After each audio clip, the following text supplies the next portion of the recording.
Well, esse man aqui está desenhado para promover o espírito de empresário, para é uma que tem uma ideia, pensar que é para quizás lo me quer fazer algo no futuro, esse man está carregado com o evento não para ajudar a empoderar, informar e para compreender de que o mundo de empresário está como bebe. O comissário já sabe o que também está discipline workout. De conhecer melhor discipline workout, sobre a hora que o empresário tem disciplina. O mestre por fazer coisas até a hora que não quer. Landa setormente nota sua preferência.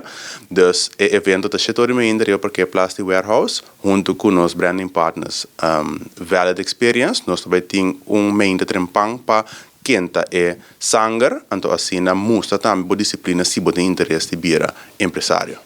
Já nós temos abertura, sítio ainda nós temos deliberação de vir na where, pero se também está nossa abertura, então mais tarde de já nós também temos Business Hall of Fame. Aqui nós também damos elogio na várias companhias que destacaram durante o dia atrás de longo em diferentes categorias. Sim, nós temos várias atividades durante a semana, durante a inteira semana nós temos várias radioestações, também over o tópico de empresário. Já são nos branding partner MCB tem evento dedicado muito entre dias 3 para 18 anos, inscrevi-vos algo hobby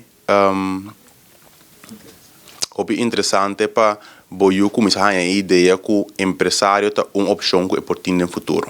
Sim, dia 16, esta já webs, nós temos evento hobby especial, junto com Digicel e também Donkey Talks, nós também temos setup similar a podcast, para nós conversar com algum empresário jovem. Rexel Ernghalte Undinang, nós temos Thurston Winkler, nós temos David Martinez. Nós começamos over o processo de empresários saliendo fora de nada e de caminho que não está atualmente. Está abrir grátis para público, dus binnen tour que também está na Habitat.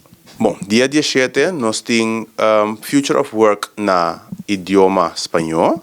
Essa aqui, meu colega Fernando Nava também puxa isso aqui, caminha e também papo over o futuro de trabalho no mundo de empresário, muito especialmente para nos grupos de enfoque na espanhol.